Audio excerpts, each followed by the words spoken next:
Well, certainly the key foreign policy part of that speech, Rosemary, was his reference to Afghanistan. Remarkable often how little time President Obama likes to speak about what has been America's longest war, now stretching almost into its 12th year, making it quite clear that the force there would halve in size. The American residual force there down to 32,000 in February. Some more details given to the media around then, suggesting that, in fact, the bulk of the 66,000 American troops currently in Afghanistan would remain there roughly until November. That gives them all of this summer's forthcoming fighting season to try and assist Afghan security forces in a very difficult task in keeping a resurgent Taliban on their back foot. And then suddenly over that winter you'll see a drop down of about 20,000 to that 32,000 figure that Mr. Obama mentioned during his speech. But so many challenges ahead in Afghanistan, but the public in the United States so weary of this war and its cost that certainly announcements like that come remarkably briefly from the president but begin to suggest the war is effectively over.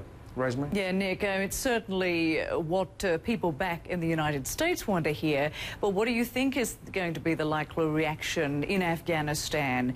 The realisation of basically a sense of abandonment at that point?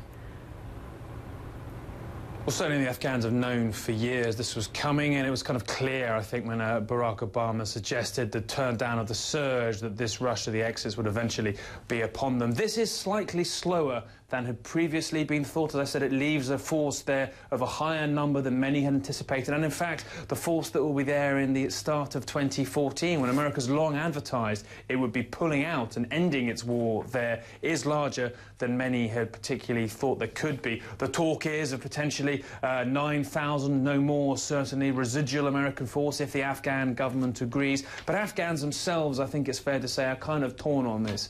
Many of them fear what will happen once international forces depart and the Taliban perhaps gets a stronger footing in the country, perhaps even ends up in some sort of political accommodation with the Karzai government, or what actually ends up replacing it after April and its elections. But the real question for many of them too is, was the international forces' presence there and was the existence of that large military campaign in fact a lightning rod for greater violence? Might they see their lives perhaps get more peaceful with the withdrawal of international forces, or do they have to endure a compromise of a decline for their own human rights, a decline for the rights of women in Afghanistan? And many really were asking in these months ahead exactly what the net impact, the long-term impact on Afghan society, this enormously expensive, over a decade, Western enterprise has been.